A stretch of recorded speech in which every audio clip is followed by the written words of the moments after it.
আসসালামু আলাইকুম প্রিয় শিক্ষার্থীবৃন্দ, আপনারা যারা 2025 সালে এসএসসি পরীক্ষা দেবেন তাদের জন্য একটি গুরুত্বপূর্ণ ভিডিও নিয়ে এসেছি। এই সাজেশনটি পরীক্ষার জন্য খুবই গুরুত্বপূর্ণ একটি সাজেশন। এই অধ্যায়গুলো ভালোভাবে মোটামুটি পড়লে আপনারা মোটামুটি পরীক্ষাতে কমন পাবেন। তো প্রথমে এখানে রয়েছে দ্বিতীয় অধ্যায় সেট ও ফাংশন। এটি খুবই গুরুত্বপূর্ণ একটি অধ্যায় এবং আপনারা সকলেই জানেন এই অধ্যায় থেকে একটি সৃজনশীল আসার সম্ভাবনা খুবই বেশি। কিন্তু বিগত 2024 সালে পরীক্ষায় এই অধ্যায় থেকে একটি প্রশ্ন আসায় এবছর এই অধ্যায় থেকে প্রশ্ন আসার সম্ভাবনা একটু কম রয়েছে। তারপরে এখানে রয়েছে তৃতীয় অধ্যায় বীজগণিতিক রাশি অনুশীলন। এখানে কয়েকটি অনুশীলন রয়েছে 3.1, 3.2, 3.3 এবং 3.5। এই কটা বেশি ইম্পর্টেন্ট। এখানে আপনারা দেখতে পাচ্ছেন আমি এখানে কয়েকটি অঙ্ক আপনাদেরকে বলে দিয়েছি। এখানে এই অঙ্কগুলো আপনারা একটু বেছে বেছে করবেন, তাহলে মোটামুটি আপনারা কমন পাবেন এই অধ্যায় থেকে। তারপরে রয়েছে চতুর্থ অধ্যায় সূচক ও লগারিদম। এই অধ্যায়টিও পরীক্ষার জন্য খুবই গুরুত্বপূর্ণ অধ্যায়। এখান থেকে প্রশ্ন আসার সম্ভাবনা রয়েছে।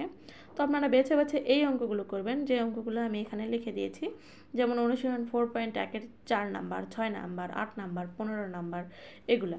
তো এইভাবে আপনারা এই অঙ্কগুলো করলে আপনারা মোটামুটি পরীক্ষাতে সৃজনশীল আকারে এটি কমন পাবেন। তারপরে রয়েছে সপ্তম অধ্যায় বীজগণিতিক বা জ্যামিতি, ব্যবহারিক জ্যামিতি। এই ব্যবহারিক জ্যামিতি এটি খুবই গুরুত্বপূর্ণ একটি অধ্যায়। এখান থেকে আপনি অবশ্যই একটি জ্যামিতি সৃজনশীল পাবেন। এখানে রয়েছে বেশ কয়েকটি জ্যামিতি এখানে মার্কিং করে দেওয়া আছে, যেমন অনুশীলন 7.1-এর 6 নম্বর উপপাদ্য এবং 7.2-এর 15 এবং 16 নম্বর উপপাদ্যটা খুবই ইম্পর্ট্যান্ট। তারপরে এখানে সম্পাদ্যর 1, 2, 3, 4 এবং 7, 9, 11 এখানে যেই সম্পাদ্যগুলোর নাম দেওয়া আছে এগুলো পড়বেন, তাহলে আপনারা মোটামুটি একটি কমন পাবেন। এখানকার সব থেকে কমন এবং গুরুত্বপূর্ণ হচ্ছে অষ্টম অধ্যায় বৃত্ত।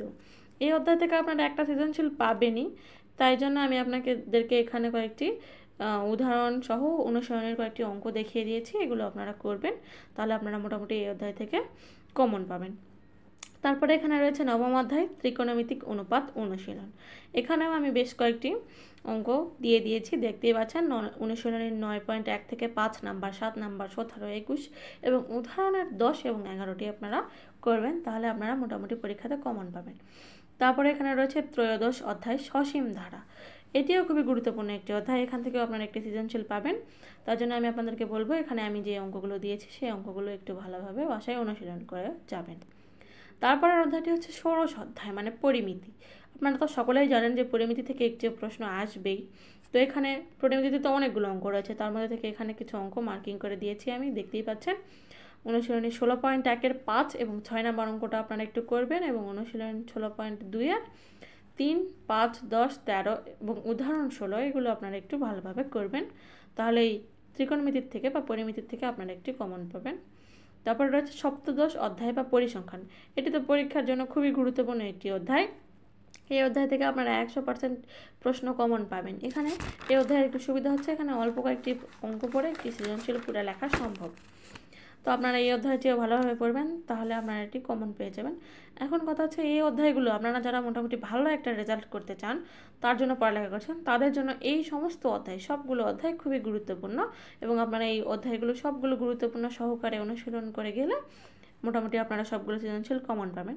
কিন্তু যারা আছেন একটু পাস করার উদ্দেশ্যে পড়তেছেন বা একটু কম নাম্বার পেলেও চলবে, তাদের জন্য এখানে আমি কয়েকটি অধ্যায় আমি মার্কিং করে দিচ্ছি। আপনারা দেখেন এই অধ্যায়গুলো আপনারা খুব ভালো করে পড়বেন।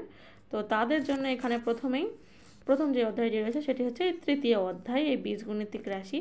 এই কয়টা অঙ্ক, এই তৃতীয় অধ্যায়ের এই কয়টা অঙ্ক আপনারা একটু ভালো করে পড়বেন, তাহলে এখান থেকে আপনারা একটা সৃজনশীল পাবেন।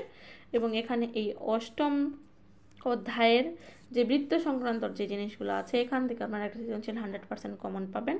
তারপরে এই সপ্তম অধ্যায়ের ব্যবহারিক জ্যামিতি, এই 3টা, তার সাথে আমি আরও 2টা অধ্যায় দেখাচ্ছি, এই 3টা অধ্যায়। এবং এখান থেকে আপনারা এই যে সপ্তদশ অধ্যায় মানে হচ্ছে আমাদের এই পরিসংখ্যান অধ্যায়, এই অধ্যায়টা দেখবেন, এখান থেকে আপনারা একটা সৃজনশীল কমন পাবেন। এবং সর্বশেষ তারপর এখানে আপনারা এই যে নবম অধ্যায়ের যে ত্রিকোণমিতিটি রয়েছে, এই ত্রিকোণমিতিক অনুশীলনটি ভালো করে পড়বেন, এখান থেকে আপনারা একটি সৃজনশীল কমন পাবেন। তো যারা মোটামুটি পাস করার উদ্দেশ্যে পড়তেছেন, তাদের জন্য এই কটা পড়লে আপনারা মোটামুটি পাস করার মতো নাম্বার পাবেন এবং সৃজনশীল এখান থেকে কমন পাবেন।